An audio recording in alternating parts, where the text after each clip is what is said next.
Power on.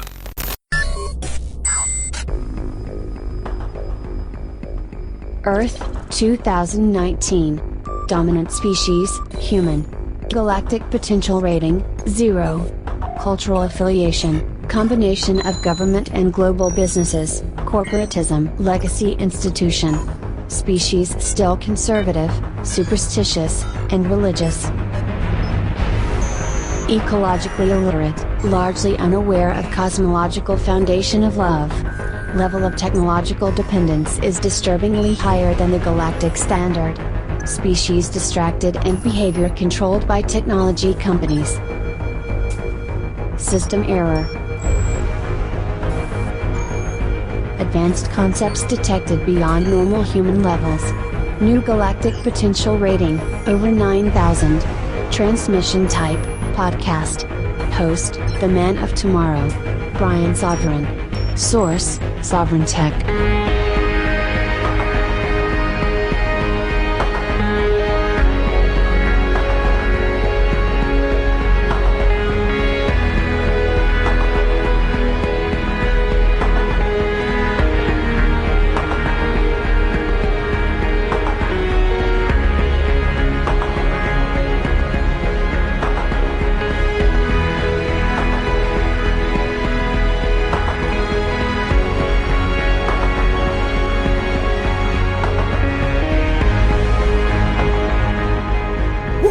Gathered here to do this crazy little thing that happens every week called Sovryn Tech, and wow, is it time to get into this one. Coming out a little late this week.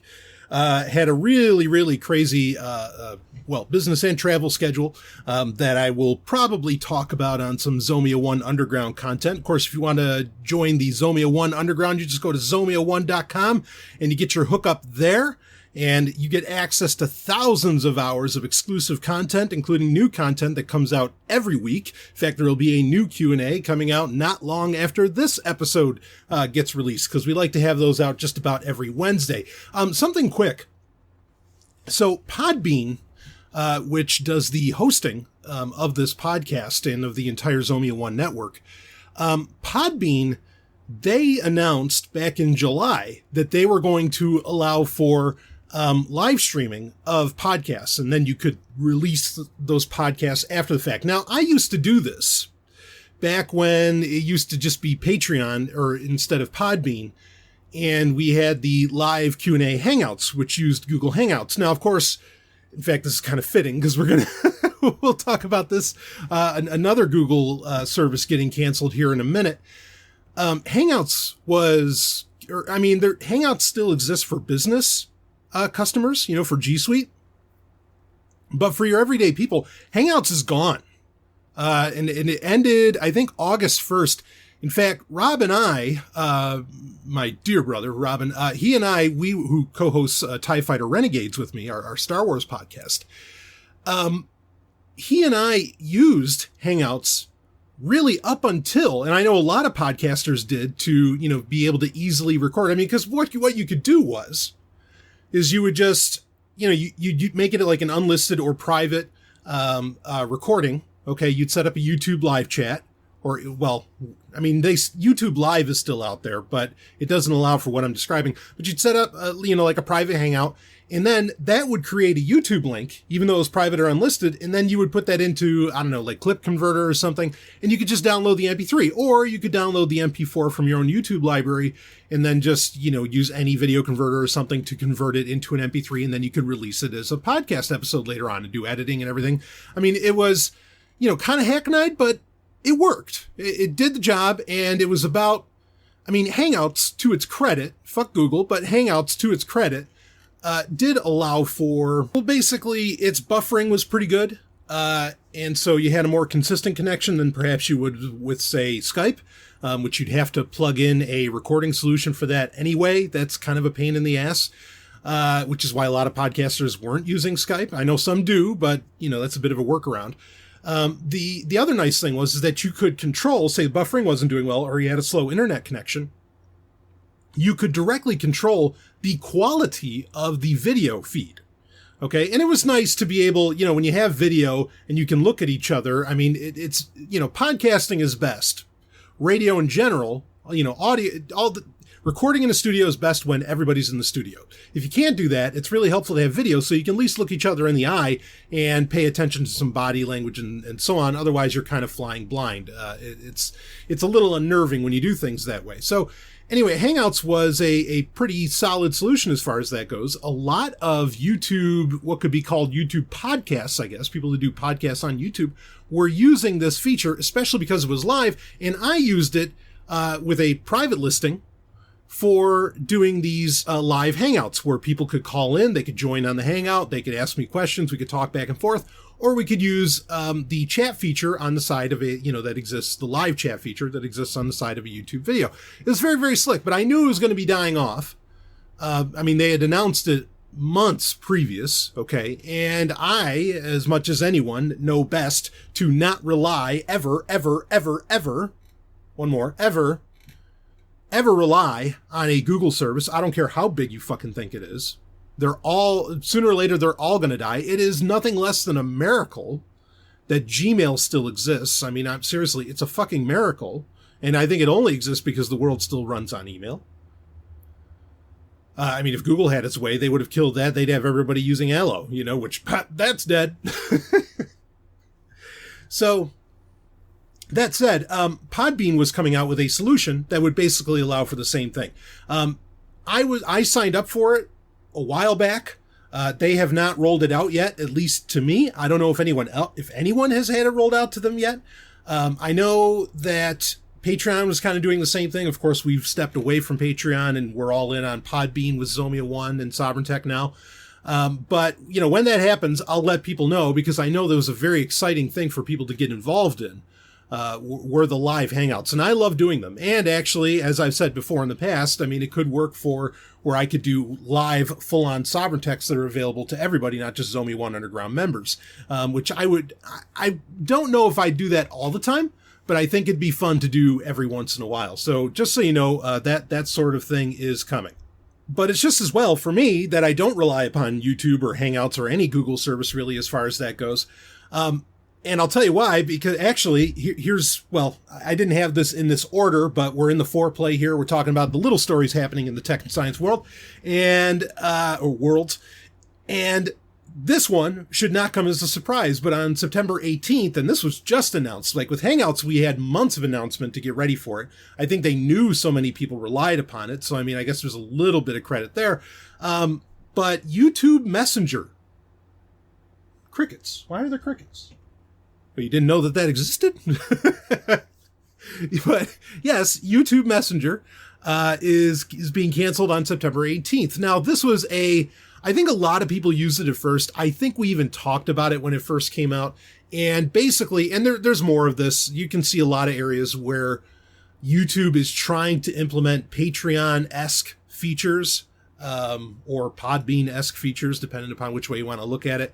Where you can have patrons, you can have supporters that sign up right through your YouTube channel. There's a little join button that'll show up next to subscribe on YouTube and so on. And, there's an advantage to that, right? Like, I get it, not just the frictionless part, but there are some YouTube channels where I might even support them through that feature. I have supported them through Patreon in the past. I have eliminated, I think, 99% of my Patreon support that I do for other people, partly because I'm tired of relying upon Patreon for reasons we've discussed on this show. Regardless of that, so, but YouTube Messenger was a way of adding in a, kind of a private messenger, which Patreon also has. Podbean doesn't have that. I don't know that they need to add one in, but it wouldn't be the worst feature that they could do, and they're not hard to implement. But Google is killing theirs off. Obviously, Google has the metrics to... Now, of course, YouTube is really a separate company from Google, supposedly now, right? No, not really. It's just under Alphabet, and Alphabet is AlphaGoog. It's all Google still. Don't let the names fool you. But, yeah, they have the metrics, knowing that people are not using this. And, I imagine that's so. I think most people don't even know that it's like really a thing. There are YouTube's such a funny animal. I could get into a huge conversation around this, and I don't know that I want to. But it's so odd because, some YouTube stars have become full-on stars. Now, why they would use, full-on celebrities, right? And at the level of celebritydom that even, minor celebrities from the 80s would enjoy. I think like the video game nerd, James, he's very recognizable. This guy I consider to be a full-on celebrity. Or you take your Lindsay Sterlings and so on. These people are full-on celebrities now that, can pack house shows and everything. It's really, it's really amazing. And I think in some ways a beautiful thing. Of course, granted, don't give credit to Google because YouTube was not created by Google. It was an independent product that Google ended up buying out. So there's no credit to be given to Google for the rise of YouTube, as well as the rise of YouTube stars, who some of which have become genuine celebrities. But why those celebrities would want to engage with people via YouTube makes no sense in the world. Why would you have that? Why would you allow for that kind of direct line to God? If you take my meaning. So, in some ways it was a good idea. It could be a good idea for people who are just building up and need to build, want to build a really strong relationship with their audience. But for the people that actually make a shit ton of money and convince others to use certain features, like the major YouTube stars, they would never use this sort of thing. So, it doesn't surprise me that it's going away, but bottom line, never, be it Hangouts, YouTube Messenger, go down the fucking list, of YouTube services that have just been buried in 2019. That's to say nothing of the past decade. Google Plus, hello. Never rely on a Google, never build your business, your brand, or anything. Never rely on a Google service. Even Angry Video Game Nerd, to his credit, and I'm sure he was invited, but he's gone over to, Amazon Prime Video, where his stuff also gets released there, and so on. You cannot rely on just one service. You just can't. Even if something happened to Podbean, now Podbean's been around for a long time, so that's part of why I was confident to switch over to it, and I'm supportive of it, because it's so independent, and it does podcasts and largely podcasts only, even though it does do video podcasts as well. So, YouTube stars could take advantage of that if they wanted to. I have plans. I have alternatives that I could implement very quickly. It'd take a little while to onboard everybody to say some kind of new feed or something, but I always have a backup plan. So anyway, all that said, what I originally wanted to open up the Foreplay with, I'll get to it now. We have other stuff to. No, you know what? All right, let me get to this other story. We'll get to the. We'll see. Maybe actually what I'm going to what I originally planned on opening up with was the news of The Matrix 4. Maybe I'll save that for the climax and I'll talk about that there, that we are going to be getting one. So anyway, let's keep going with the Foreplay then. Let's stick with the tech news here. Google has now come out and announced that, about Android 10, what it's going to be named. And, drum roll please. How's that for sound effects? It's going to be called Android 10. No desserts this time around. I'm guessing, maybe wanting to be taken a little more seriously or wanting to take on, some of Apple's nomenclature. I don't know what exactly the reasoning here is. And honestly, I don't even feel like putting a whole ton of bandwidth to it, but just straight up, it's going to be called Android 10. Now, I do think that Android 10 is going to be a major paradigm shift release for Android. This is going to be, I really feel like this is going to be a big deal. In fact, I have a book, we'll probably talk about this later. I have a book that's almost done. It's my latest edition of my Android security guide, which is the Dark Android book. It'll be the 2020 edition. I am holding off on releasing that because Android 10 is going to be dropping officially very soon for a lot of phones.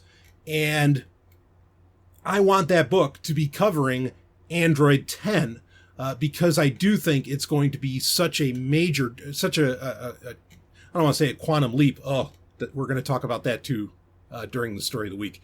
And it's not what you think.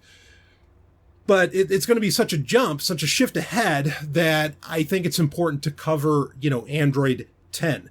And if you don't have a phone that's running Android 10, I am recommending that you get to that point.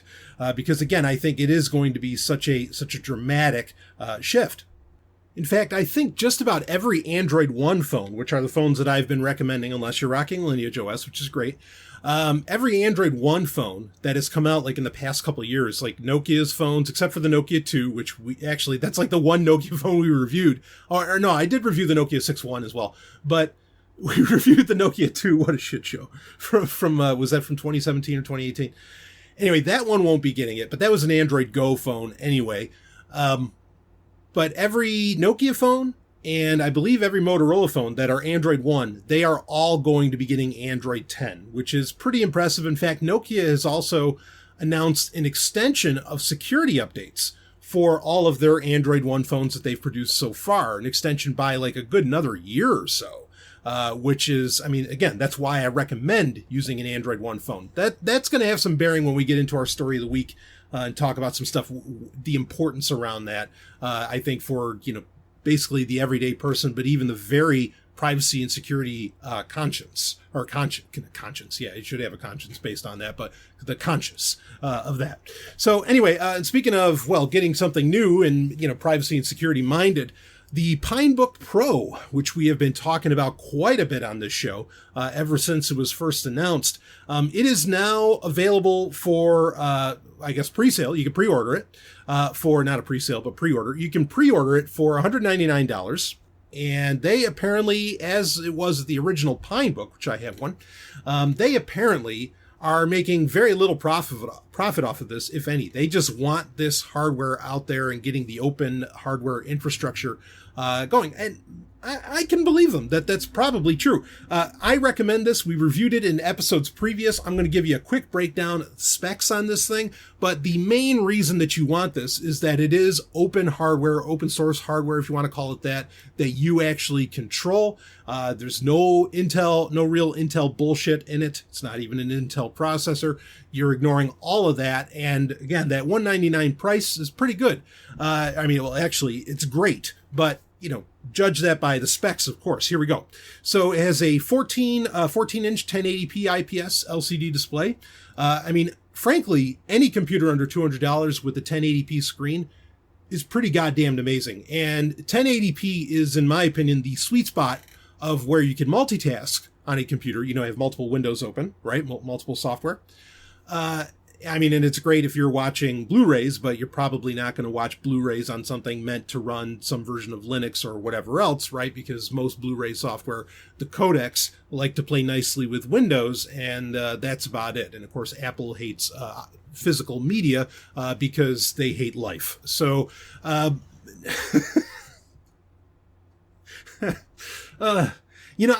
was a couple episodes ago, I think, when I reviewed Apple Music.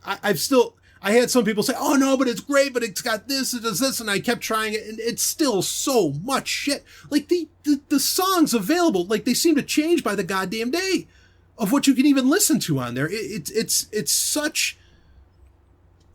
There's going to be... Rob and I are going to, on TIE Fighter Renegades, we're going to have a conversation, because we have a lot more details about Disney Plus, the streaming service coming out in November. There's going to be a conversation around this digital feudalism that all of these platforms have really created, because it's fucking ugly.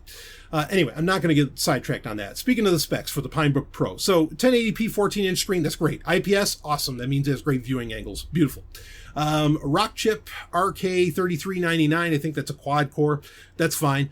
4 gig of RAM. Yeah, it'd be nice if it had 8, but $200. This is where things get a little weaker. Has a Mali T860 MP4 graphics chip. Okay. 64 gig eMMC drive. That's not surprising. It'd be nice if you had some other options along with that. I think we covered it. I thought there was some kind of adapters where you could put, like a larger card on there. But anyway, ports, you have USB 3.0 ports, USB 2.0, USB Type-C, you have a micro SD card slot, Wi-Fi, AC, great, Bluetooth 5, and a 10,000 milliampere battery. So I think for $200, you're getting a hell of a computer there. Now, the pre-orders that when this story was, or when it was initially announced, which was just a couple days ago, But when it was announced that they were going live for anybody to be able to buy these, because originally they only allowed pre-orders for people that had previously bought the Pine Book or who were on the Pine Book forums. Now anybody can order them. I think it was August 25th is when that went live. That first, and I think they're not supposed to expect them until September or later in September or sometime in the fall. That's already done, but you can still pre-order. And when another batch goes live, you'll be able to get it. So you might have to wait a little bit for this computer. But in the meantime, I don't know, rock a Raspberry Pi 4 if you want, right? That's basically the desktop version of this. Anyway, I love this little computer. I look forward to getting my hands on one as well. I didn't get in on this pre-order round, but at some point I'll get in on it, and I'd love to have it as my daily driver. We'll see how it does. So link is in the show notes if you want to get your hands on that. But speaking of pre-ordering things, that can come with a certain amount of danger. Granted, I didn't have a problem recommending the Pinebook Pro because it was coming from basically the same company that puts together the Pine 64, which is a product that is out there.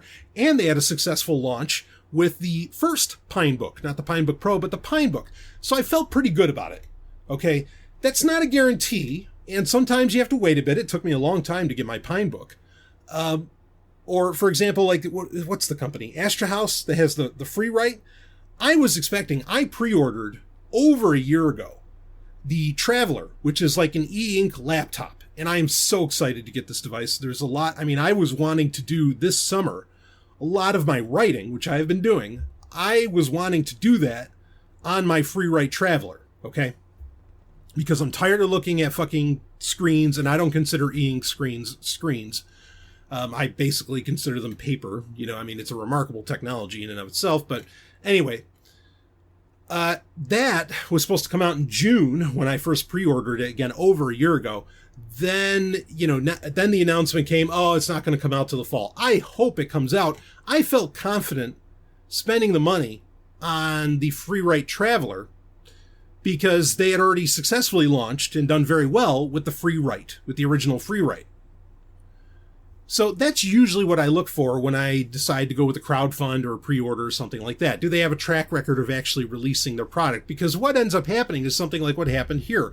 And that is there was a modular smartwatch, which you got to understand, I am not opposed to the concept of a smartwatch. I would love to completely get past the smartphone, just take those things right out of the equation, make them no longer, a part of our lives, and just have little notifications or maybe take phone calls via a smartphone. And yeah, does it sound like Dick Tracy? Of course it does. Because all I really want, I don't even know if I want to be able to, be available. And you have keyboards that work on these, smart watches and everything that are kind of interesting. You need to just be, I want to just be able to send little messages. If I'm doing long form messaging, I don't use a smartphone for that anyway. I'm using a desktop client of, say, Telegram or Signal, or something, or, TorChat, something like this, to do that sort of thing. So a smartwatch that, maybe in some ways could pair with a PC would be a much more interesting and a direction I'd like to go in the future. Actually, if, just with Bluetooth, if it could turn into kind of like Samsung DeX, where you just, it could connect to, say, like a dock at home that has a monitor and a mouse and keyboard plugged into it, and your smartwatch was actually your computer. You just, connect it via Bluetooth or even a USB-C cord, you take it off your wrist, whatever.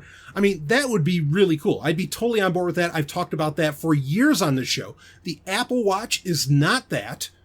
Okay, the various, Mi Bands and Fitbits and, Google Wear and whatever, they are not that. But for it to be that really, I know some of them can have their own SIM cards, but for it to really be a completely independent device and you don't need a smartphone anymore, oh, fuck, I'd be so on board with that. Now I'm not saying that probably is never going to happen. Part of the reason why is that really a lot of people like to have their smartphone because they like to take photos and then post them on Instagram. And since they're addicted to themselves, save that. Okay. Stow it, Stallion. Anyway, because of cameras, people probably would never want this future, but I would love to have where the watch is the device, du jour. It's the device that you use. It's your central hub, and all of this. Anyway, I've had many, many conversations about how that would work, what that could look like, and the practicality around it, which is very practical, over the years. So I'm not going to revisit that here. But in 2015, when smartwatches were really starting to take off, there was a Kickstarter for a smartwatch called Blocks. And Blocks was going to be a modular smartwatch, much like we were supposed to have modular smartphones, which that never really kind of happened, but never really happened either. Unfortunately, I didn't think it was necessarily a bad idea, but I think that, all right, I'm going to say this quickly. I think the reason that the modular smartphone didn't really take off is because the features that people would want, say significantly larger battery life and some other things, would have fucked with whatever the mysterious, and they are, because whatever the mysterious plans are that smartphone manufacturers or Apple or Samsung or whoever have for why they constantly go thinner and lighter and, getting rid of the bezel, and nobody asked for that. Nobody asked for no more bezels. Nobody asked for thinner. Everybody has asked for more battery life and a million other things other than what, Silicon Valley or smartphone manufacturers put into smartphones. Somehow the modular smartphone was fucking with whatever the grand design is of where these, things are supposed to go. I mean, my only guess, as I've said over the years, is that they do want to make the smartphone disappear, but not into a smartwatch. They want it to disappear into where you just have something in your ear. Like, I was traveling recently. I mean, the amount of people that have AirPods in their ears is mind-boggling to me, because I still don't understand how those things, if you live an active life at all, how those things stay in your ear.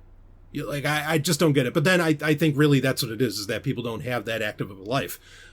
Because, there's no way, even if I just do, when I go for like a walk, say Ellen and I go for a walk, like I'll usually, jump up onto something and jump down. I know that if I had just doing that sort of thing, I just like to be active and have fun. I know that these AirPods would fall out of my ears instantly, even if I did that.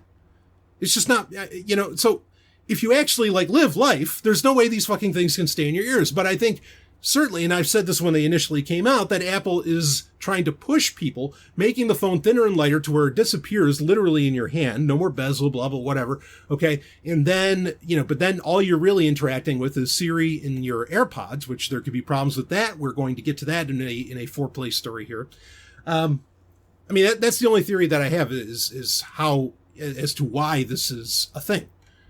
Or, why smartphones, why modular smartphones and a lot of things within smartphones that people actually want didn't happen. It's because it fucks with the plans that, that Silicon Valley has, which ultimately leads to something that isn't a conversation we're going to have right now. But I did mention earlier digital feudalism.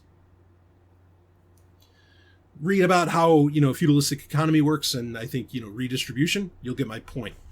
So anyway, yeah, so Blocks, this modular smartphone, great idea. Have cameras, have more battery, have whatever. Switch it up.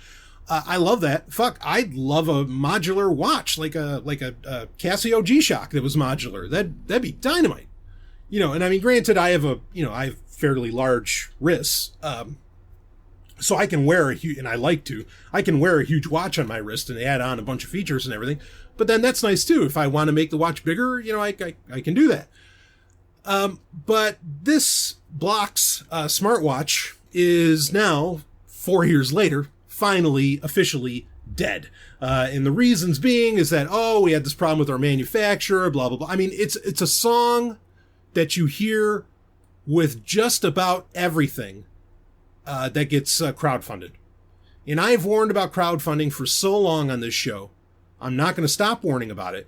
Basically, and I'm just going to put this here, okay? So one, the smartwatch is really not taking off, okay? Fitness trackers seem to be doing that, and maybe at some point, technology, it's not cyclical. It kind of is, but technology is a spiral, okay? We've said this many times in the show. It's a spiral. Sometimes the world's just not ready for whatever technology comes to be, but it's a spiral. We go up, but we come back. We kind of retrace ground that was already, traced in the tech world.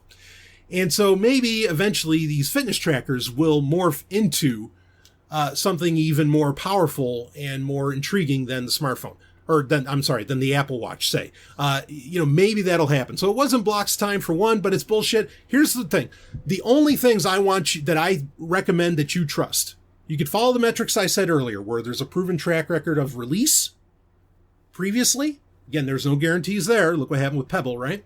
But the other thing is that if it's like an RPG, like a tabletop role-playing game or some kind of board game, it's a pretty good bet that's actually going to end up coming out. And I've crowdfunded a couple of those. And because, there's an entire industry that will help people like make those and produce them. There is no problem with production companies because there's plenty of them out there, like these boutique production companies that will put those out there. So, card games, some, role-playing games, like a book that's a PDF or something like that, these things will come to fruition, or even books themselves will often come to fruition. Not always sure, but those are, in my opinion, those are the only things that have shown that you can somewhat rely upon them actually getting released. I wouldn't crowdfund a single other thing. And I'm still dealing with the fact that I crowdfunded Wasteland 3 years ago, and now, now Microsoft owns it, and there's no problem. They didn't need my money. And that pisses me. I would have bought the game anyway, but like that pisses me off to no end. Especially, it would fucking suck if they're going to come out with a Switch version and I have to rebuy that when originally that wasn't part. Well, it's hard to believe that Microsoft would want to release it there, but anyway, just fucking ridiculous. So yeah, this smartwatch, kind of a doomed category right now. That doesn't mean it won't come rolling back around. Okay. But with crowdfunds, I'm just saying this to you. I'm recommending to you, look, if it's not just some board game, role-playing game, that's physical or a PDF, I don't even mean a video game, just don't do it. Don't touch them, because you're literally throwing your money away. I don't know, maybe you've got that money to throw away, but if you do, please donate to Sovryn Tech. Believe me, I could use it. Okay. Fucking A. Take Bitcoin and PayPal, folks. Anyway. All right. Well, let's move on from that. Now, speaking of what we were just talking about, where, like I said, I think Apple wants to get everybody to the point where basically they just interact with Siri through AirPods.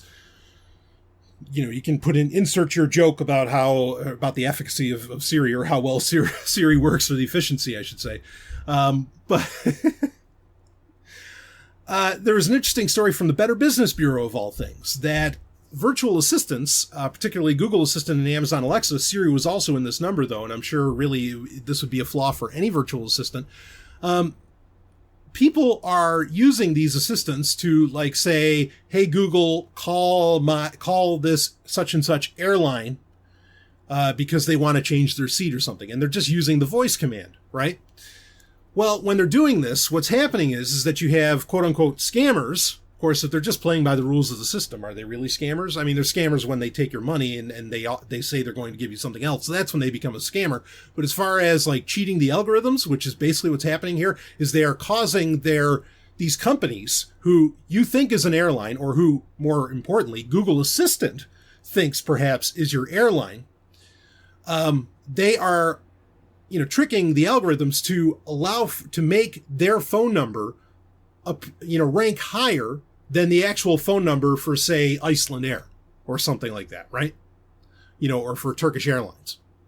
So in so doing, Google Assistant, which just runs off of an algorithm, is calling the quote unquote scammer instead of Turkish Airlines. And then, the scammer will say, okay, yeah, we can do that, but, you have to buy these gift cards, or however they make their money off of this matter, they're doing it. Now, the purpose of me sharing this with you is bringing up why, because I was just saying how, look, I'm fine with getting rid of the smartphone, but I still want a screen. At the very least, I need to see something going on. I need to see it. I do not want to turn everything over to augmented reality. I don't want to turn everything over to just voice controls and voice commands. I want to see, at least to some degree, have some verification of what is going on. So the smartwatch is about as far as I'm willing to go as far as getting rid of the screen. Now, but this speaks much broader, okay? Because this is what happens when you eliminate the interface a visual interface, some kind of interface where you can confirm what's going on. I mean, I can go so far as to say this is what happens when you get rid of like tactile or, like actual hard switches of some kind, be it a keyboard, be it an actual off switch that say cuts off the Wi-Fi, like literally cuts the wire off. This is what happens when you do that. You ultimately lose control of what you are doing. Now, Google and Amazon and Apple are all coming out and saying to people, hey, you better look up the number first. Don't just have Google Assistant make the phone call, which I think is hilarious because Amazon Alexa is all about that. Google is all about, I mean, this is really, really fucking with Google, Amazon, Siri, and whoever else has this, their plans. I mean, it really, really is. But it goes to show, it proves my point that I've brought up, is that, because what I call these virtual assistants, I call them HUI, H-U-I, which is hands-free user interface. Okay, and I call it HUI as a joke, obviously, because that's what they are, a bunch of HUI. And this proves the point of what I've been saying and why I think that hands-free or zero UI is a problem, because you don't know what's fucking going on in the background. You have no idea. And this can happen to you if you're not a very smart consumer. Some of the people that it happened to, fortunately, they were smart enough to recognize, wait a minute, this isn't right, and they hang up. Okay? But, I mean, a lot of these scammers who will get you on the phone, a lot of them are very clever social engineers. Some aren't, some are very easy to spot. Others are, like, they make it very quick and they hammer you fast so that you can't even think about what's going on. Okay? The best thing, in my opinion, is just don't use these fucking virtual assistants. Don't use these little tin cans that you talk to. That's the real answer here. Don't fall for what these companies are really forcing upon you as far as a market category goes. There's plenty of market categories coming out of Silicon Valley that just need to fucking die. Okay? IoT is one of them. And one could argue these are IoT devices, but virtual assistants in general are a major, major problem, and they are eliminating your control over what you want to even do with your connected technology. And it's taking you out of the process. And once that happens, you can get your ass owned by these scammers, or worse, you get controlled by this is already happening, by what Silicon Valley wants to ram down your throat that you didn't even ask for. And we were just talking about that, how very clearly, like the smartphones, the new devices we're getting all the time, do not have the features we're actually asking for. And there's some kind of mystery around that. I mean, I have one theory that I just laid out to you a little bit ago here, earlier in this episode. But don't let it happen. Take control as a fucking customer, as a consumer, as someone with purchasing power who can vote with their dollar. Do so, for fuck's sake. So don't fall for this.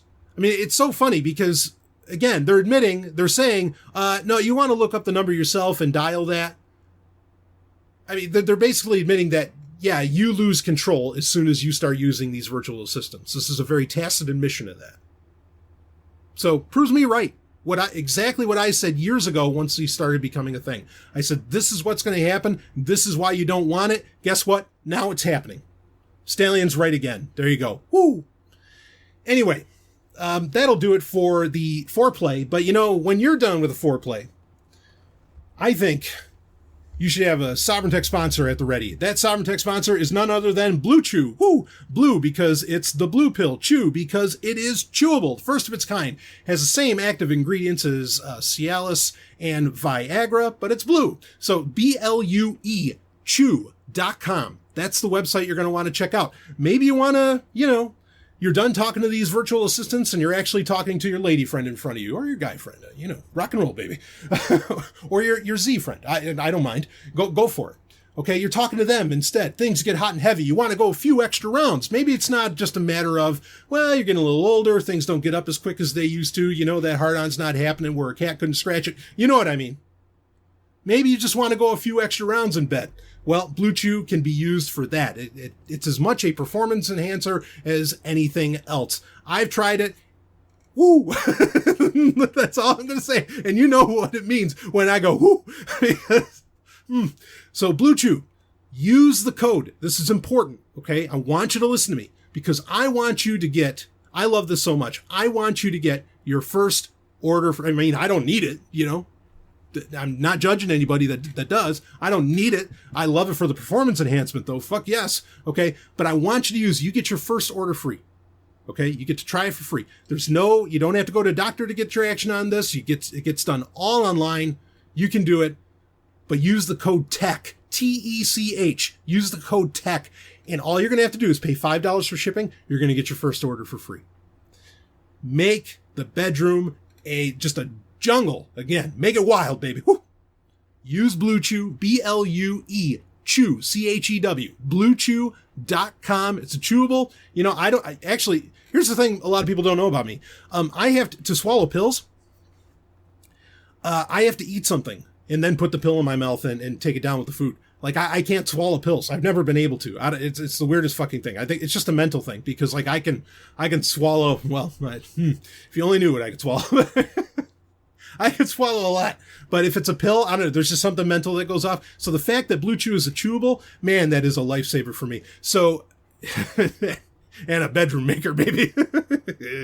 So bluechew.com, use that code TECH. Please use that code TECH. It lets them know that you heard it here, and it gets you an order for free, which is the most important thing. You just have to pay that $5 for shipping. Bluechew.com, BLUE chew.com, and I thank them for sponsoring Sovryn Tech, because you know we're all about the sexy on this show, baby. All right, let's get into our story of the week. And really, it's more of a topic, so I'm not going to spend a whole ton of time on this, because in some ways it's bringing up things that we have discussed many times on this show already over the years.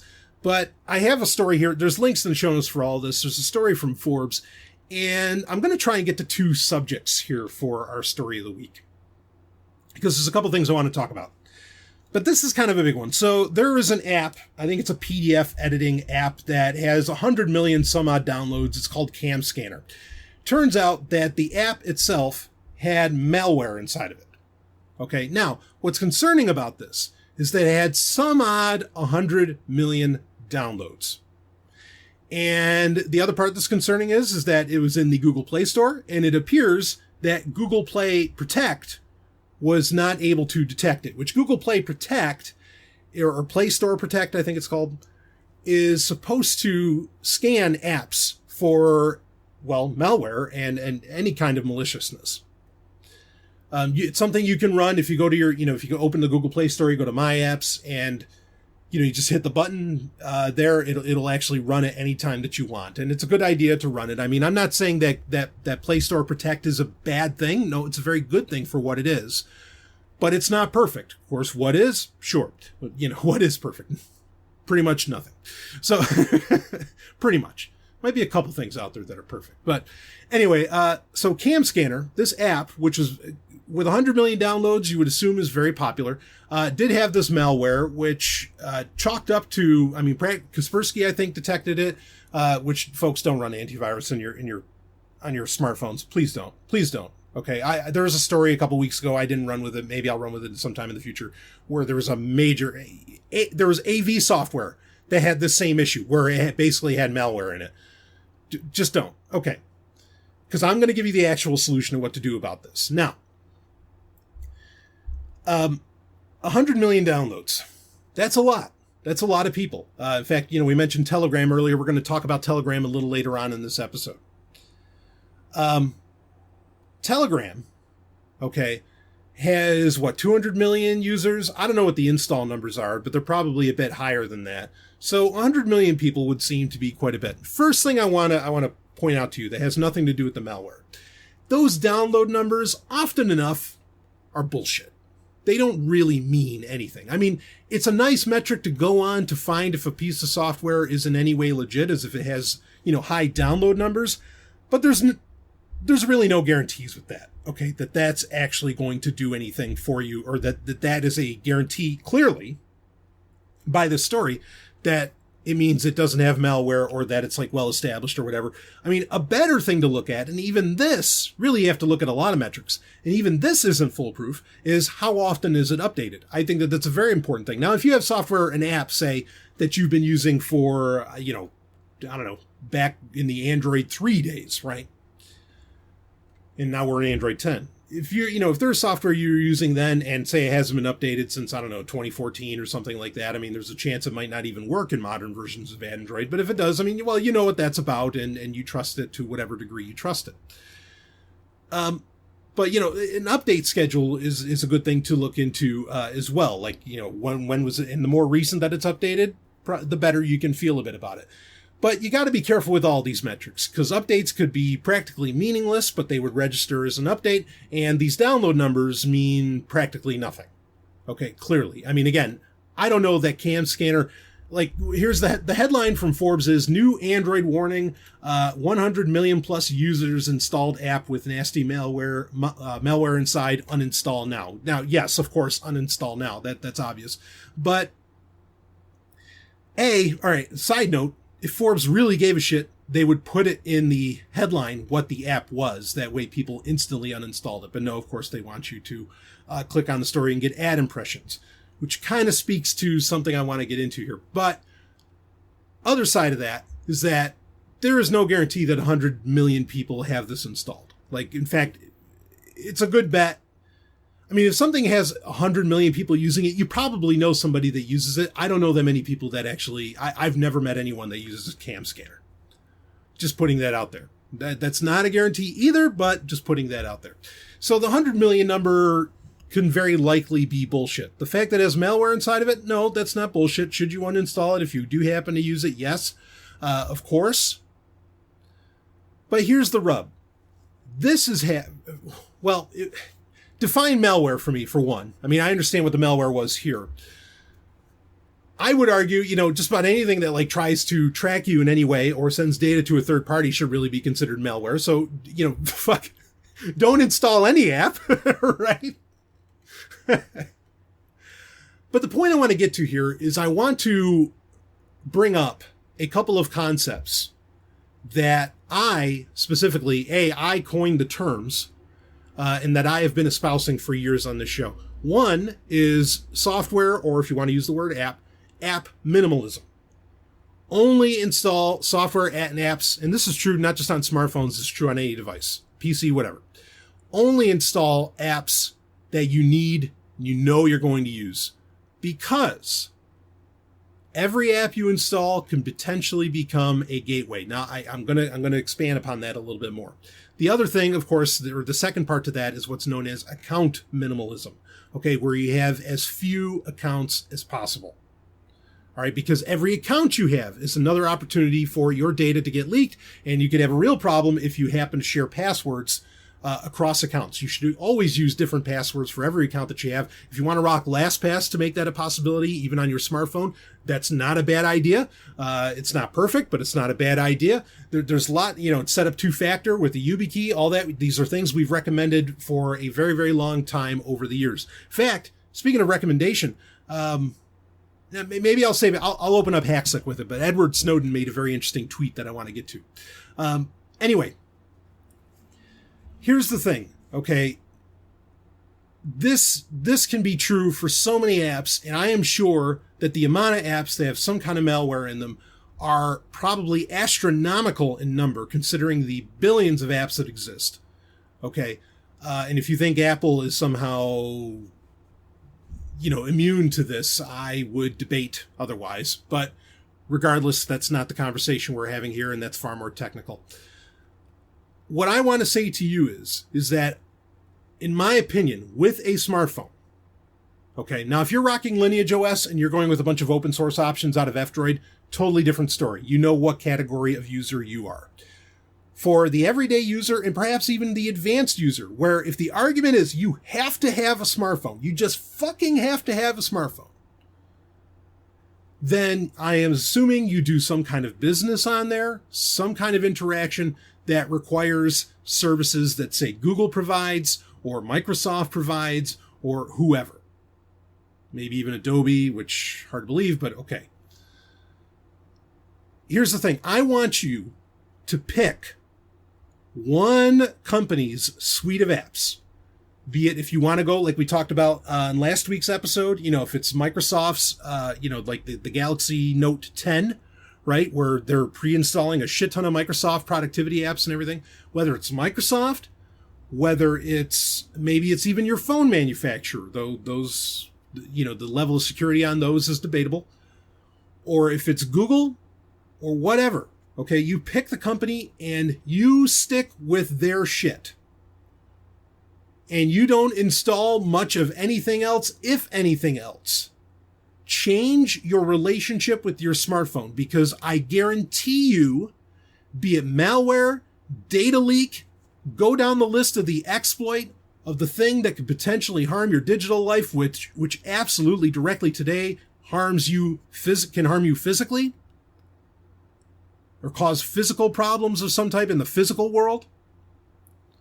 Stick with one of those companies and just go and ride with it. Okay. I think it's funny, Google years ago at Google I/O, if you remember, they were talking about, or maybe it was at one of their 10.4 events, they were talking about, well, one is progressive web apps, right? Which, I know some people just can't get off of Instagram. They just have to post there and all this.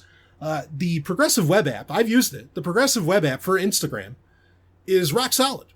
I mean, it's great. It has 90% of the features I think that the main app has.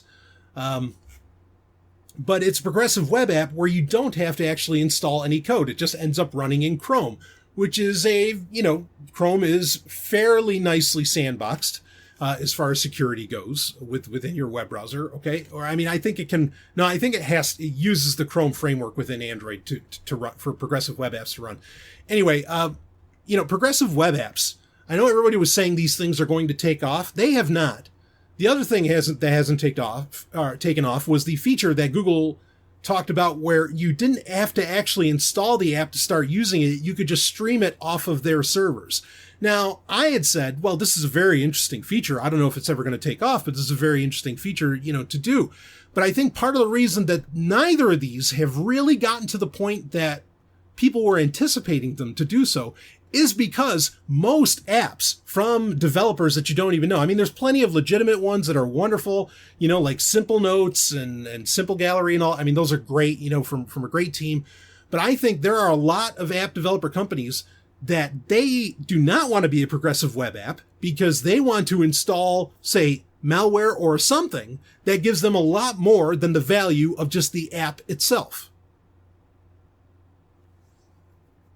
And that's why this running apps off of a server hasn't taken off. Why? Because I think they have to agree to that. And I know Google's making some very strong arm changes with their Play Store policies as late, so maybe they're going to try and force the issue. But for right now, this moment in time when you should be uninstalling, Cam Scanner, if you happen to have it, I am telling you, you should uninstall just about any fucking app that comes from any kind of developer, that you don't even remotely trust. Now, look, WhatsApp has, various exploits that can come within it too.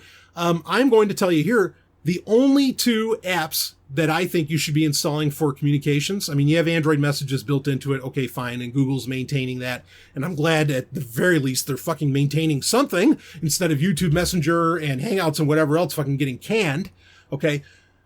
I am telling you, it's either Telegram or Signal. Toss everything else out the fucking door. Toss it. Okay? None of these, Microsoft, they have Skype. Just understand that they're going to read and listen. And, we talked about this a couple weeks ago. They're going to be all over everything you're doing on Skype. Okay? So I don't know if you want to trust that. But Telegram, Signal, stick with those as far as messaging goes. And yeah, if you have to use, SMS, you have Android messages there.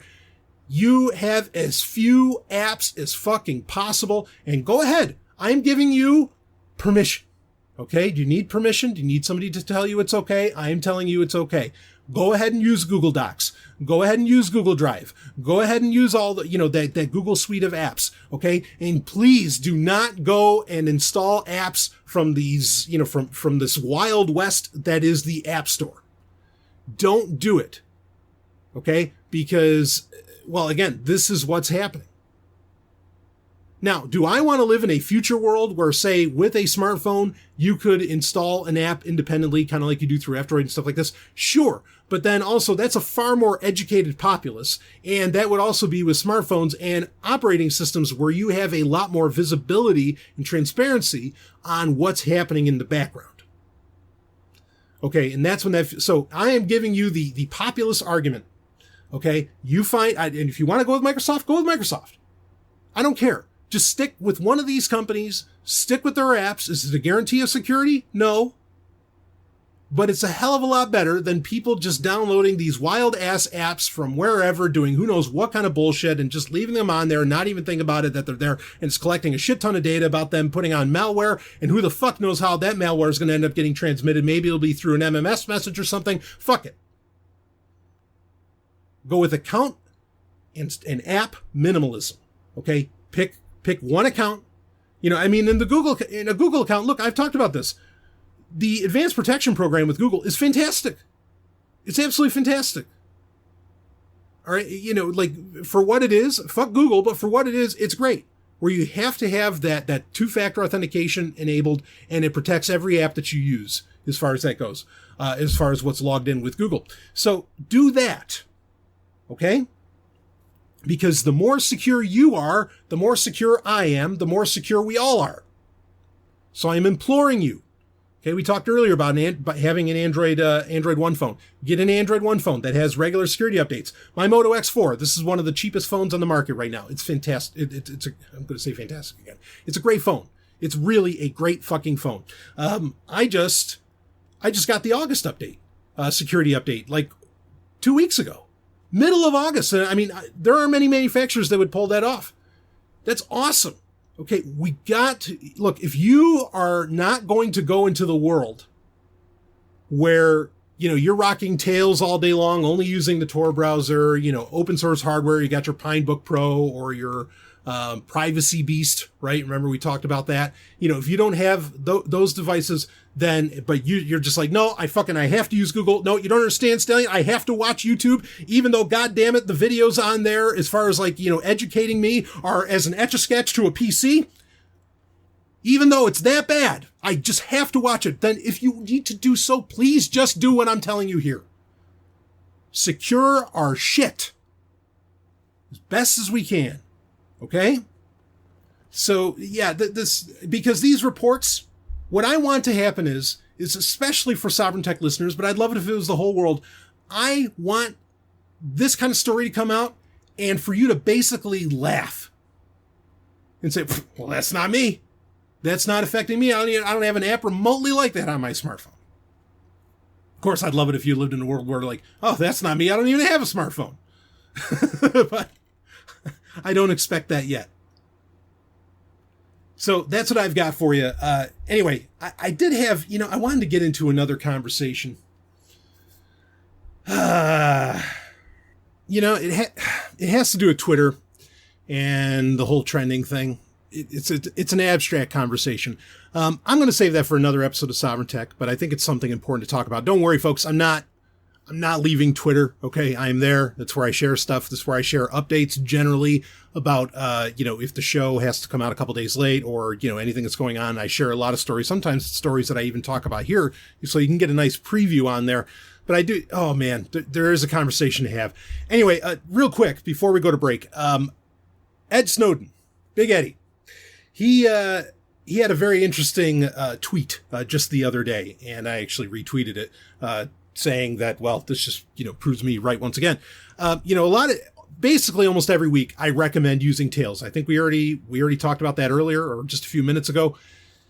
So here's this tweet. In 2013, this is from Edward Snowden.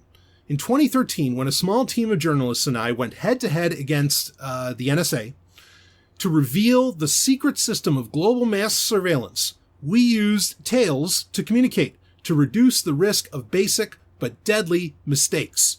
The NSA only learned of our plan when it hit the news. Now, one can get into a big conversation of,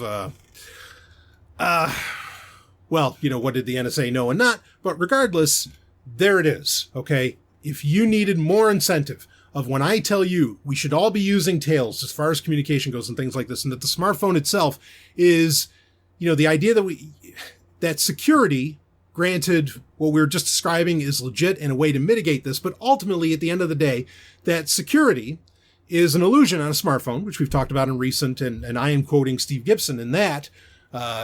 Interesting point to make on that, but I'll get to that in a second, that it's an illusion Tails is not so much the illusion, okay? So I want you to check that out. If you haven't, here's Edward Snowden telling you, using Tails. Tails is the real deal. Jump on it. So anyway, all right, I will be right back with some more Sovryn Tech. We're going to talk up some Telegram here as far as communicating goes, but it's really not about communication. It's about something, well, maybe a lot bigger. I'll be back with some more Sovryn Tech. Woo!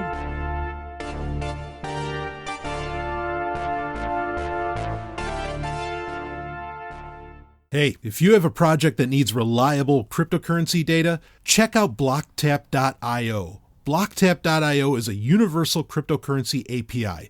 You can get historical prices for Bitcoin and other digital assets that you can use to build charts and do market analysis. Blockchain data is also indexed, so you can get transaction statistics, address balances, and more for Bitcoin and other networks. Blocktap.io is free for personal use, and you don't even need to create an account to access the API.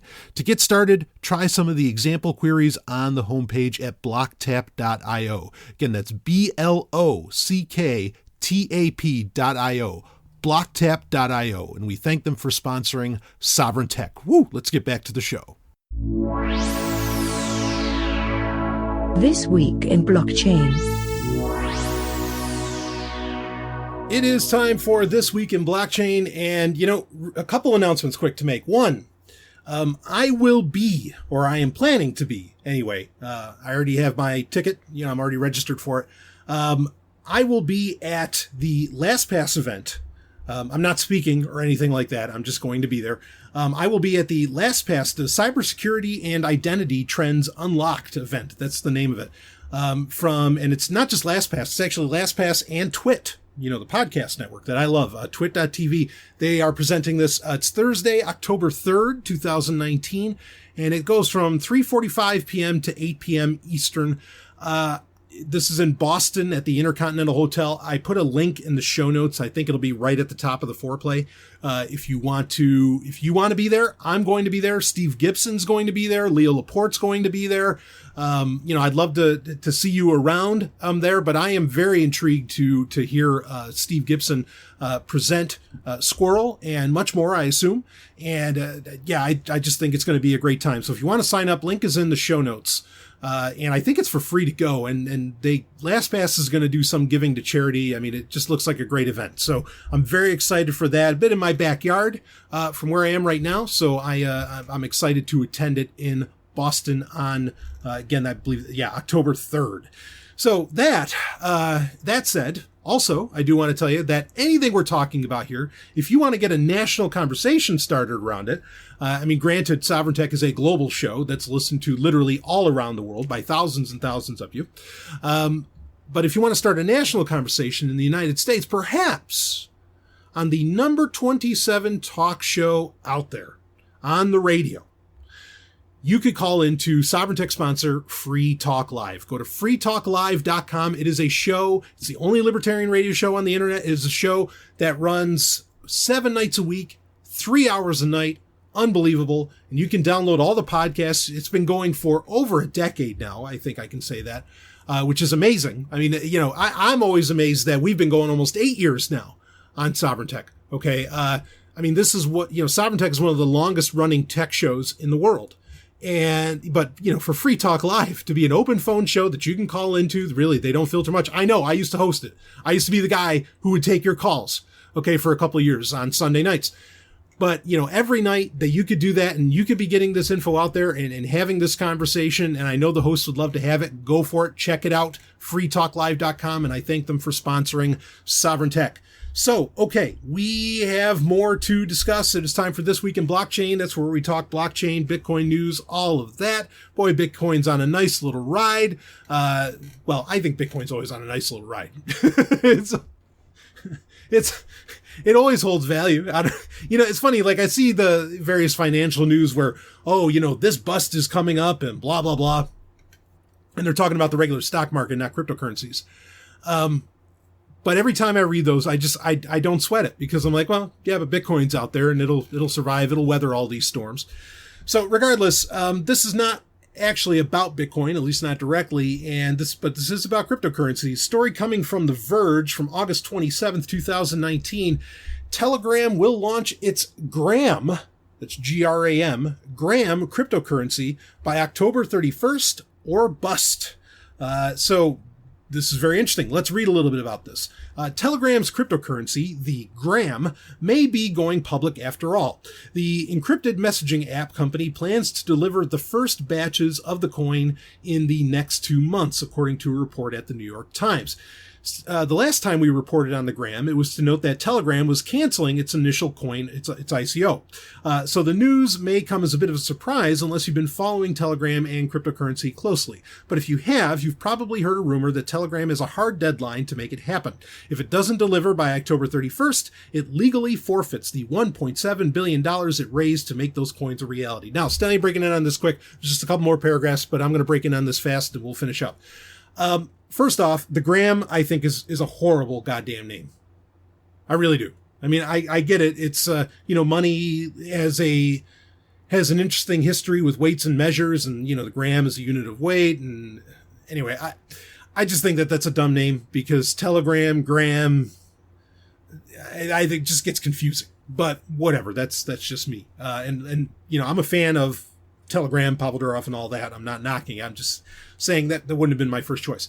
So if you remember in 2018, I want to say it was like May of 2018, which earlier in that year, they had announced that they were, doing this, that they were going to have a cryptocurrency. And look, it was much more than a cryptocurrency. They are going for a full, balls out blockchain platform where it's a, like a peer-to-peer internet. I mean, they're going all out. So the Gram is just one part of this funding process. Now they did private funding, private sales for one that ended up raising that 1.7 billion. Because of the 1.7 billion, they later that year in 2018, again, I think it was in May, beginning of May, they just canceled offering a public sale, which a lot of people, and admitted to some degree, myself included, to some degree. I mean, people had asked me what I thought about the ICO coming, and I said, I was like, well, I'd probably stick out of it, but if there was any ICO that might have actually meant something, this would be one of those ICOs that would have, some bearing to it, much like Zcash Zcash didn't have an ICO. Sorry, that's getting in a whole other conversation. But this would be one of those things that I think, has a good chance of coming to fruition, and actually being a product as to where most ICOs do not. Regardless, so they did not do the ICO. And I understand that people were disappointed in that because they probably saw it as an opportunity to make a shit ton of money. Telegram probably bowed out of doing an ICO because it was a weird regulatory environment at the time. That situation has not changed. So if you could just get private investors and you don't have to bother with selling to the public and what that all means to the regulators. I mean, even though Pavel Durov is an anarchist, why not? I don't disagree with the move, in general, even though I wish, and actually Telegram used to have a separate app that allowed you to create a Bitcoin wallet within Telegram, or it was like a channel that you could use, and you could send Bitcoin via Telegram. This was years and years ago, but it was also one of the reasons that I really appreciated Telegram at the time. It was the first of its kind to do that sort of thing. Even though it wasn't the Telegram company, it was a separate developer. Anyway, whatever. I think it was called Telebit, if you remember that. I got donations into Sovryn Tech via Telebit. Many times back when that was that was a thing. So anyway, and I think we mentioned it last week. I mean, we're celebrating 6 years here of Telegram, which is remarkable. That's been around almost as long as the show has. So anyway, so they did the 1.7 billion, and now it's coming to the head that, or what I was going to say earlier. Sorry, what I was going to say is that I do wish it was just more of a relationship that they were pairing with Bitcoin, but whatever, I get it. Telegram has this real hard-on for, I don't know if they're taking Blue Chew, but anyway, but Telegram has this real hard-on for, doing everything themselves, rolling their own crypto in many ways, to good or bad, results. Anyway, let me finish reading the story here. The October 31st deadline is real, according to legal documents reviewed by the Times. So the company's trying to make those coins real too, and as quickly as possible. Users will apparently store them in a Gram digital wallet, one that Telegram plans to offer to all its 200 plus million users around the world, according to 3 anonymous investors who spoke to the publication. It's not quite clear how regulators might deal with the new Telegram cryptocurrency, seeing how Telegram itself is a decentralized messaging operation.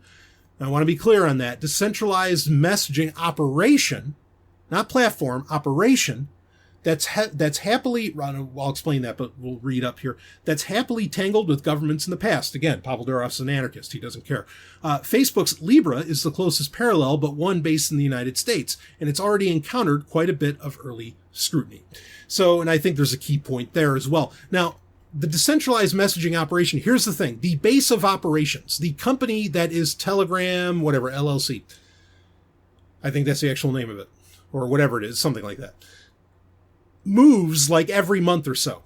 Like it's in another, like it just goes to another country. Like it's constantly moving all over the place. Okay, so, and there's a reason for that, right? Now, Pavel Durov, of course, started VK, right? The Facebook of the East. Okay, he is no longer with the company and has had his tangles with the Russian government. But he's made his billions with that. His literal billions and billions of that.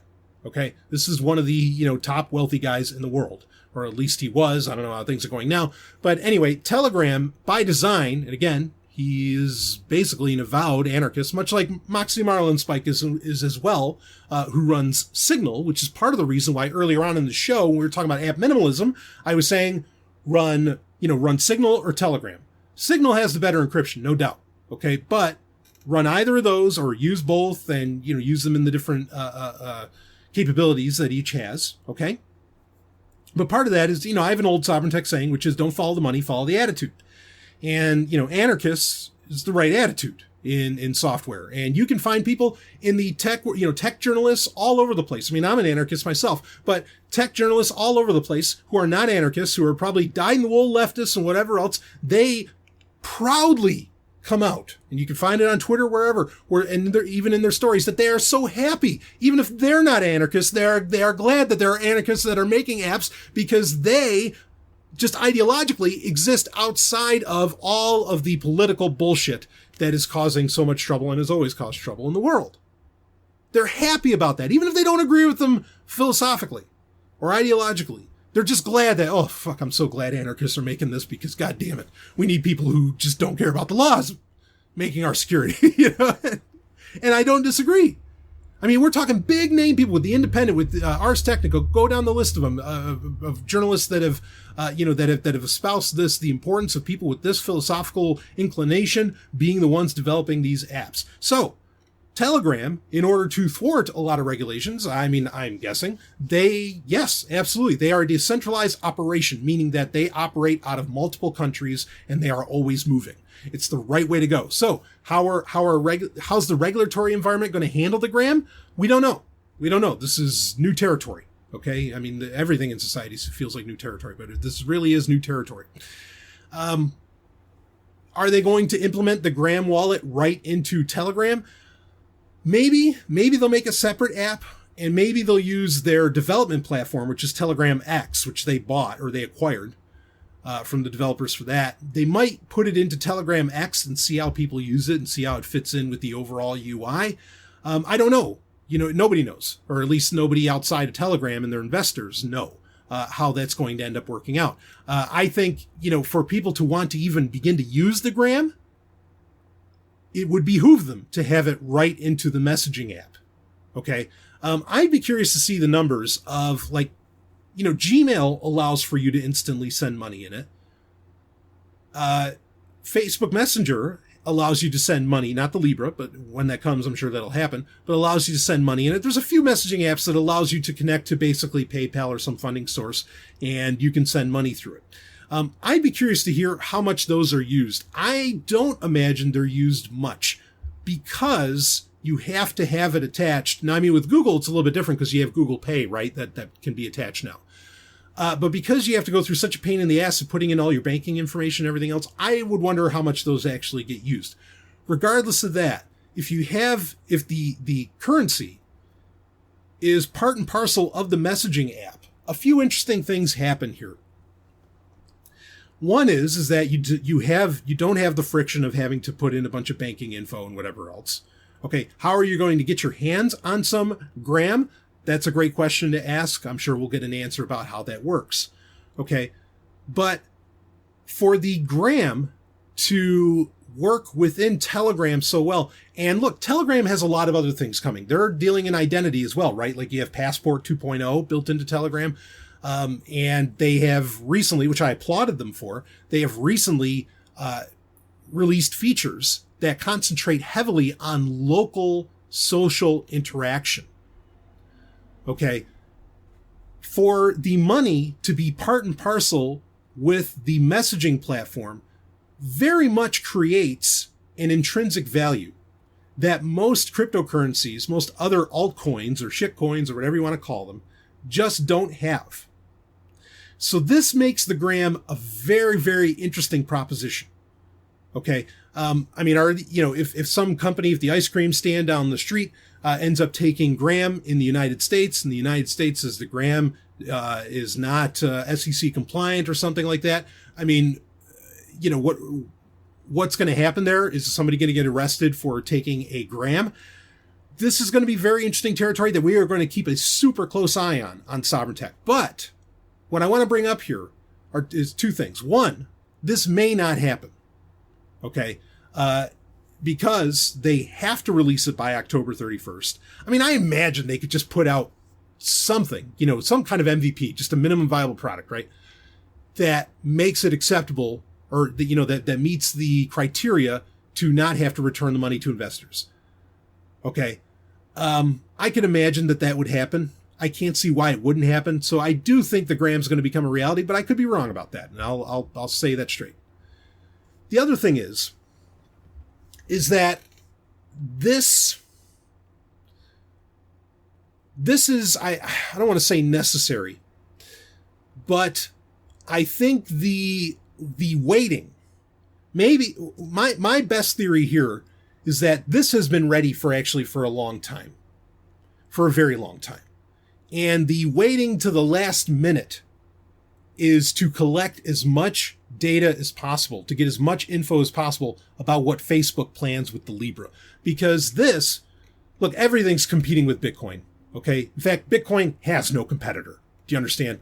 And I'm talking straight BTC, none of that, none of those other acronyms, okay? Straight BTC has no competition. It has no competitor. The US dollar is in competition against BTC, you understand. But the Libra, okay, the gram is absolutely a competitor with Libra, or switch that around, Libra is a competitor potentially with the gram, because the gram looks like it has to come out first. But I could believe that Telegram was waiting to see what other plays other messaging platforms are going to do, because they all knew that this is the direction things are going.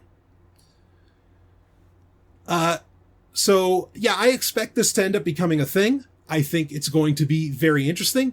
If it had a very close-knit, tied relationship with Bitcoin in some way, I'd feel better about it.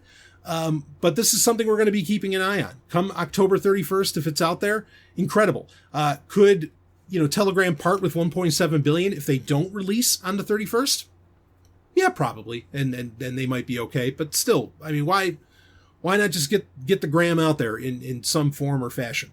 If anything, put it into Telegram X, and make it happen. But this could be a very big deal. Like I said, because if it's very tightly knit with messaging, with the messaging aspect of Telegram, along with the identity, which, yes, my thoughts on identity software, but with identity that's on there and a lot of other things, this could explode, in very beneficial ways for a lot of people, I think. For example, we talked about Patreon and like Podbean and YouTube, like how it allows you to fund your favorite creators and so on. This could turn into an entire platform where, you're able to get funded by the gram, like a creator is, or someone who puts out some kind of great content. Or there's a lot of possibilities here. Having a 200 million plus user platform and then suddenly injecting money into it, and money that'll probably be done right. I mean, it'll be interesting to see what the gram looks like, on paper. No pun intended there, or no irony meant there. But this is definitely better than the Libra. And so if there is some kind of, Sophie's choice that you have to make between the gram or the Libra, well, I hope people go with the fucking gram. But again, Bitcoin's always going to be standing up and above and standing tall. So, but this will be very interesting to see how this shapes up. So anyway, all right, that's going to wrap up our conversation around the gram. I'm going to guess it's going to end up coming, but keep your eye out for it. And we will definitely do deeper dives on it as it either becomes a reality, and how it can be used. I'm very intrigued to see this. So maybe you want to brush up. If you haven't used Telegram in a while, maybe you want to brush up on it. In fact, come and find me at Sovryn. I'm on Telegram. You can connect with me. And, I've had my Telegram account forever. So, jump on it if you want. Anyway, okay, that's it for This Week in Blockchain. We'll be right back with some more Sovryn tech. Woo!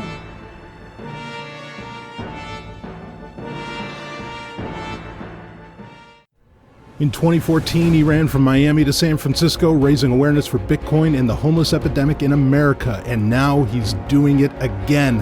Blockchain evangelist and advocate for homeless rights Jason King is running across North America right now, from Miami to Santa Monica, right now. 5 years later, his commitment to promoting blockchain technology and fighting the homeless epidemic in America is stronger than ever. And you can help Jason now by going to blockchainacrossamerica.com. While you're there, donate to Satoshi Forest Sanctuary Incorporated to help the homeless, along with all kinds of other ways you can help. Get involved today. blockchainacrossamerica.com. That's blockchainacrossamerica.com.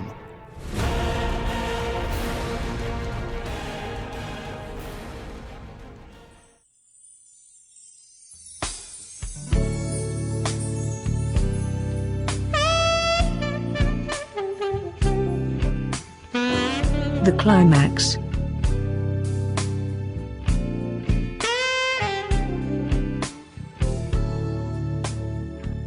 Ooh, it is time for the Climax, and why don't we just jump right into it? We've got a few minutes left in the show to talk about an announcement. Not that it was a huge surprise, but the direction that they're going, as in forward, as in into the future, was admittedly a surprise to me. And this is from Variety. It was posted on August 20th. Here's the headline: Matrix 4, officially a go with Keanu Reeves, Carrie-Anne Moss, and Lana Wachowski. So, of course, the Climax is the part of the show where I can talk about whatever the hell I want to talk about. But I feel like the Matrix, the movies, or at least the first one, are inextricably linked with technology today, just as much really as Star Trek had been previous, and in many ways to this day. I think a lot of people got interested, when I was I was a teenager back when the first Matrix movie came out. Let's see, that was nice. So I was 18 or so.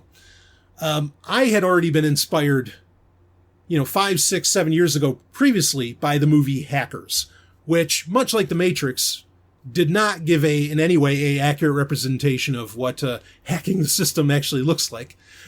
But it still has that cool factor that makes you want to know more about computers. And I think for a lot of people, The Matrix did that as well. In fact, actually, this coming Friday, I think it's August 30th, I think AMC is doing a re-release of the original Matrix. Of course, it celebrated an anniversary this year, and we talked about it earlier in the year. I think it was in April or end of March. But anyway, I'm going to be catching it. Ellen and I will be catching it on August 30th. This is, let's be clear here. The first Matrix movie. So, and I've told this story before, but I'll tell it again. When I saw it in theaters, okay, understand that at the time, there was nothing else like it. Okay. In fact, I've brought this up, like I said, many times over the years, but the ad campaign, the TV spots for The Matrix, had a quote from the movie of Morpheus saying, "No one can be told what The Matrix is. You have to see it for yourself." This was a genuinely mind-expanding movie. It changed the cultural, I mean, people started using new phrases, new terms. In fact, I dare argue, I'm going to go this far, that I don't think people could understand what at the time would be more commonly called cyberspace as compared to the internet or the World Wide Web or whatever. Because at the time, in the late 90s, the World Wide Web, it wasn't exactly clear that that was going to basically be, aside from, email / SMTP, that was basically going to be the way that people interacted in the interconnected world. Like IRC was still a thing at the time. There were plenty of different internet protocols existing outside of the World Wide Web, outside of HTTP and SMTP that were still valid and might have ended up being a thing. I would argue that they're still valid, but you get my point. But I don't think people could even totally understand, virtual reality or cyberspace, whatever you want to call it, speaking about the larger, technologies and the larger aspect of the digital world, without the Matrix. Like, it fucking changed everything. And I took people to this movie. I saw the original Matrix. I guess I saw it in theaters 5 times. So when Ellen and I go, we're going to end up, this will be my 6th time. That will put it on par with, I guess, Star Trek, or I'm sorry, not Star Trek, the motion picture, though I am seeing that. They're doing the 40th anniversary of that in September. But that's at a different theater. But this will be next to Star Wars Episode 1, Phantom Menace. This will be tied as the movie I've seen the most times in theaters. Okay. And I'll tell you, if, when Matrix 4 drops, which is what we're going to talk about here, when that comes out, if they do like a run of the trilogy where you can go see that in a over a matter of days, or even if it was in one day, you better believe I'm going to jump on that one too. So this could take the cake of, like movie I've seen the most in theaters. Anyway, but when I saw it 5 times because I kept taking more people and I'd pay for it and everything. I was like, come on, we'll do dinner and movie. Let's go. Guys, gals, whatever. Like, come on. You need to come and see this movie. No, you don't worry. I'll buy you dinner and I'll pay for it. I need you to see this movie with me because I need to talk to you about it. That was why, I had so many people going to see The Matrix with me. And they'd ask me, like, well, what is it about? It's like, I can't tell you. I can't explain it to you. You just have to come and see it. Okay. And just trust me on this. And, the only thing I need is your time. I'll pay for everything else. And that's how it worked. And, I was a teenager. I mean, but whatever, I didn't care. And every time I'd walk out of the theater with somebody, in fact, I remember one guy, his name was Will, black guy, and he just hugged me. Cause he understood. He's like, wait, that was something so special. That was something so different. Like that expanded his mind that he just had to hug me. He was almost crying after seeing The Matrix. I mean, that's how powerful a film that was. Easily one of the greatest movies of all time. Now, I understand that the sequels and the Animatrix, even though I think the Animatrix is an animal that deserves rating and ranking different from the Matrix sequels. Okay. Because the Animatrix definitely delves into the philosophical and so much more. It is a brilliant compilation, of short films, that I think deserve, again, to be rated and ranked, on their own. They should not be, because here's the thing. Most people, I get it, or at least a lot of people did not like the sequels that ended up coming out in 2003 and 2004. I thought that they were fantastic films. The second movie, particularly, is a very well done piece of work. So more people like the second movie than they like, Revelations, than they like the third one. But Reloaded, I thought was a fine film, and I still liked, 3. So now we had heard, okay, the royal we, I don't know. There had been rumblings that there was going to be, in fact, I think Donald Glover was attached to it, which would have been great. There were rumblings of a Matrix prequel coming out. And this was a couple of years ago. And I know I tweeted about that then as well. And I said, oh, I'm totally on board with this. But the prequel was going to be about the life of Morpheus. And so having a younger actor than Lawrence Fishburne makes sense. So we were expecting something to be done more with The Matrix, and I think a prequel would have been fine. I'll admit there's a part of me that's a little more excited about a prequel than I am a sequel. But I'm still, don't confuse me, I'm still incredibly excited about The Matrix 4, about a sequel. Here's the rub. So we know from Variety, we've got, in fact, I know there's other names that are getting attached as well. We know we've got Keanu Reeves doing Neo. We know we have Carrie-Anne Moss coming back.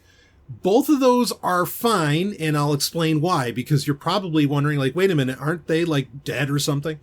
The characters of Neo and of Trinity. But we have Lana Wachowski on board with it, which, great. So, now Lawrence Fishburne's not listed there, nor is Hugo Weaving, who played Agent Smith. Lawrence Fishburne is a much older guy now. I don't know if he could take on playing Morpheus. I would be totally on board with someone else playing Morpheus, as great an actor as Lawrence Fishburne is, and he is. And it was so great to see them kind of back together. Was that in the John Wick movies? Anyway, him and Keanu Reeves. I'm fine with there being another Morpheus or, a different actor playing that part. Like, I don't really take issue with those kind of with that kind of idea. I know some people really want their actor, the actor playing their part, etc. I just, personally, I never really see that as a necessity. Maybe I can think of sometimes where I have a hard time imagining somebody else. Like, clearly people have a very hard time imagining someone other than, what's his name that plays Wolverine? Greatest Showman there. I get it why people, Hugh Jackman, right? I get it why people can't imagine anyone else playing him. I really understand that. And that's a kind of a unique case too. But regardless, there are some actors out there that are just that iconic, Vin Diesel, The Rock, and so on. Hugh Jackman, certainly. But this is one of those ones where I think you can get somebody else in there and it could work. And it'd be interesting if they're younger too. Now, here's the rub with The Matrix 4. Okay. That is, and I've talked about this many times, The Matrix Online, which was a video game by Sony Online Entertainment during the aughts, that was a MMO, massive multiplayer online game, okay? Just picture World of Warcraft, but it's The Matrix. Gameplay-wise, it was pretty standard fare. Graphics matched up with Enter the Matrix, which in my opinion is a great game, by the way. I liked it a lot, and it continued the story written by the Wachowskis. It was a canon story continuation of what happened after Matrix Revelations. Or wait, did I say Revelations? Revolutions. Anyway, so it's following all the events of Matrix Revolutions. Now, this game ran for about 5 years. It was planned while because you had beta testing going on in 2004. It was planned to be a part of this universe, regardless of how the movies did. Okay, because it was getting worked on as the movies were getting made as well. Okay, so, those movies could have been critically well received. The Matrix sequels, they could have been two of the biggest movies of all time, if everything aligned, right? And this game still would have been there, and it still would have been the continuation of the story regardless. It was never considered second string. It was taken absolutely seriously by the Wachowskis. And it's fitting for the Matrix story to continue in what is basically a virtual world, right? Which is exactly what the Matrix is. Like, there's a beautiful historical irony there. So I played this game because I am a huge fan of the Matrix saga. And a crazy, crazy fan. Like, I used to download the comic books and the short stories by Neil Gaiman that used to be on the original Matrix website and everything. You have no idea how crazy I am about the Matrix. I have a little Funko Pop of Neo looking at me right now. One of my nicknames at work used to be Smith. Why? Because, it's named after Agent Smith. But anyway, all that aside, the storyline, which is kind of the key component to the Matrix Online, is a tremendous storyline. And I have brought up the Matrix Online as an example of how you end of life a piece of software, because the servers shut down in 2009. Game started, I think beta testing was in 2004. Then they ended up shutting it down in 2009. What they did is they made a PDF. They did a little more than this, but basically they made a PDF that told you the entire story of all of the cutscenes and everything that happened in the Matrix Online. So at the very least, while you can't play the game anymore, the story goes on. The story is forever. You have it and everybody can read it. And that's how you can end a life, say, an MMO that you just can't run forever. I mean, it makes sense. Okay. And I didn't, and I make no complaints about the fact that game shut down, because they did ultimately give us the story. Now, spoiler alerts, granted, it's been 10 fucking years since it ended. So you have plenty of time to find out, but spoiler alerts, Neo does come back, but he comes back.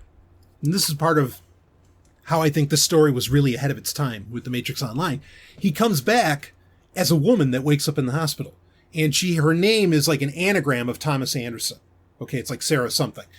And that, I mean, obviously that's an allegory for what the Wachowskis were going through, because they're trans, and wonderful, and I think so, I always kind of call it trans Neo, and I say that with respect. I think it was a brilliant move, and again, way ahead of its time, and sure as fuck ahead of its time for the video game industry, to say nothing of something that was a major motion, a series of major motion pictures. So that part was cool. Then you find, I mean, Trinity does come back. Okay, like there's, so Carrie-Anne Moss and Keanu Reeves being in The Matrix 4 makes sense.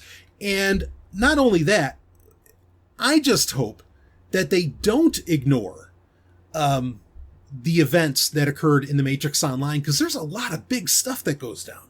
A lot of big stuff. I implore you to find the PDF that covers the story of what happened in The Matrix Online, because it's an awesome read. And the sad part is you read it and you go, fuck, I wish we got a movie of that, or I wish that was the actual Matrix 3 or something, because you can kind of see how this is like the one critique I more or less accept of Revolutions and Reloaded, is that you could have put those two movies could have just been one movie, and then we could have ended up with a very fascinating movie that maybe covered more of The Matrix Online. I don't know if The Matrix 4 is going to do that. I don't even think we have necessarily a release date. Production doesn't start till 2020. I know that. But I'm excited for this. I think I'm totally supportive of this. I know I've been really hard, and I still am, really hard on the entertainment industry. I think they're putting out a lot of shit, but The Matrix is something that is a story that can keep going. Just like I get excited when a new Fast and Furious movie comes out.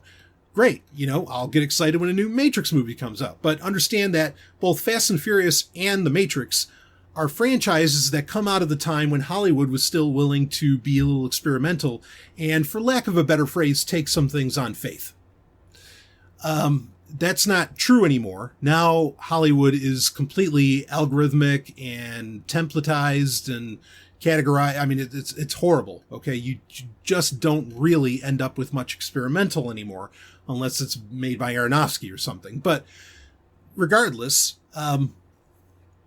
yeah, Matrix 4, let's do it. I mean, and I really hope that, again, now I would get, as much as I give credit to how Sony end-of-lifed The Matrix Online by giving us the story, okay, because the story was, I would assume by the Wachowskis even, considered that important.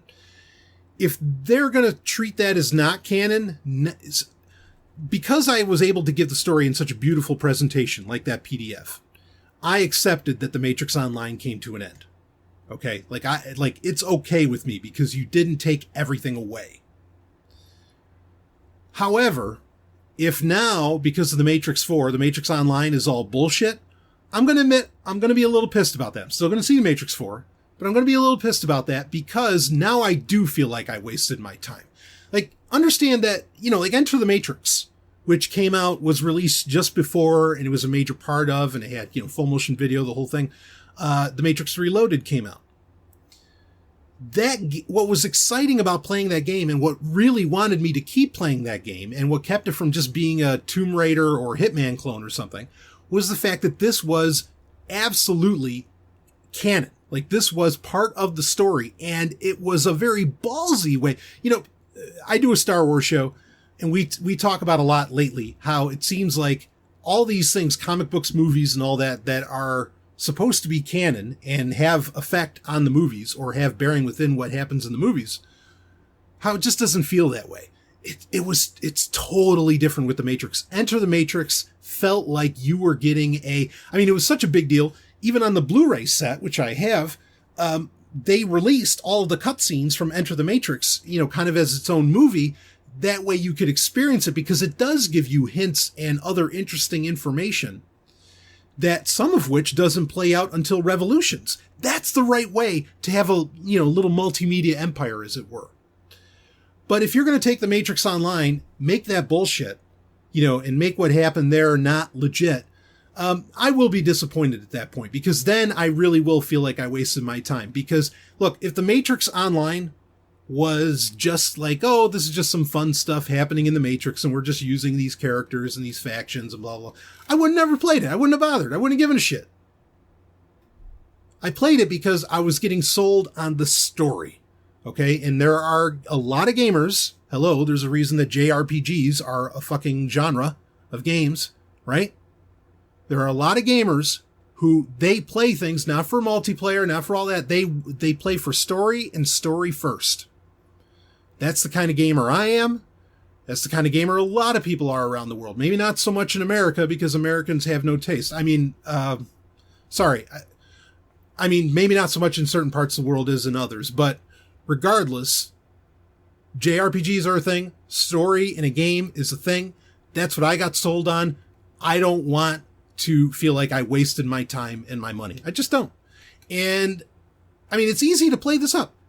Keanu Reeves is as good as he looks today. He's older. Carrie Ann Moss is older. Can they do de-aging, digital de-aging? Sure, if they decide they want to go that route. I suppose they could. They could do the same thing with Lawrence Fishburne, frankly, if they want to. But, you could just make it 10 years later, and have the events that occur in the Matrix Online, make them, I don't know, flashbacks, something. There's ways to do this. Or do the Animatrix 2.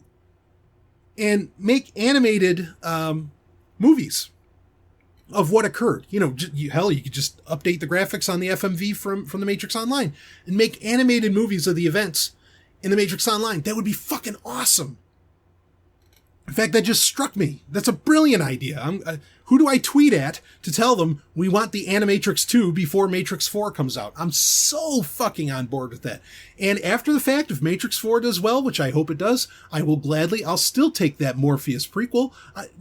Go ahead, go crazy with the franchise, go crazy with the universe, because the Matrix has, in my opinion, whether you like the sequels or not, has been the banner child.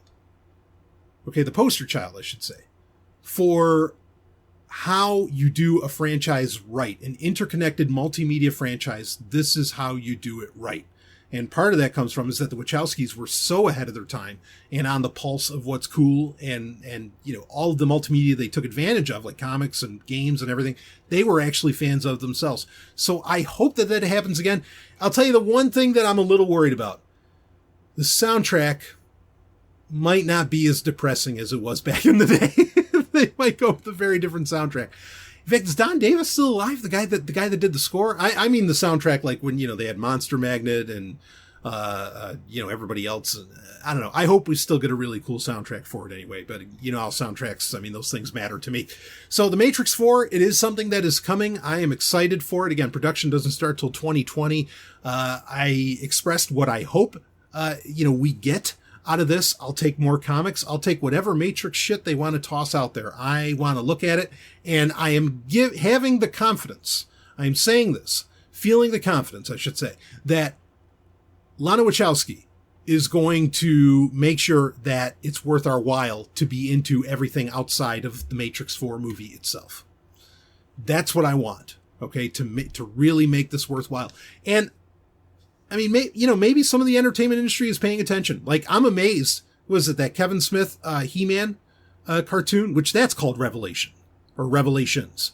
They're just tying up stories from the original He-Man cartoon. It's a total sequel to the original 80s He-Man. That's the way to do it, baby. We don't need remakes. Just fucking continue all the great shit that we had before. So anyway, we'll see what happens here. I'm a little worried that this movie could end with like a literal reboot, like a rebooting of the Matrix, and then you have all new characters and blah, blah, blah. I hope that's not where this goes. Anyway, I'm just going to say that I'm excited. I'm not even going to be cautiously optimistic. I'm just optimistic and excited, and can't wait to see where this is going to go. I mean, to some degree, having Carrie-Anne Moss involved gets me excited enough, because they don't mind. I mean, she's not a young woman so much anymore. I'm glad that they don't mind, and I let her wear the leather and be an older gal and everything. Fuck yes, go for it. So I'm excited to see where this goes. I can't wait. We're going to be keeping an eye on it on this show.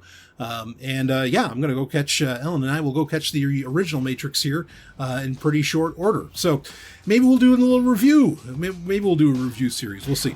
So, all right, that's it for this episode of Sovryn Tech. More Sovryn Tech, more all kinds of stuff to come out on Zomia 1 over the coming weeks. You get your hookup. And if you want even more, you can't get enough. Though I can't understand how you don't get enough of me, but if you can't get enough, just go to the Zomia 1 Underground. Go to Zomia1.com, look on the left-hand side, and sign up, and you get access again to thousands of hours of content, new content every week. Jump on it. That's it for this episode. I will see all of you on the other side.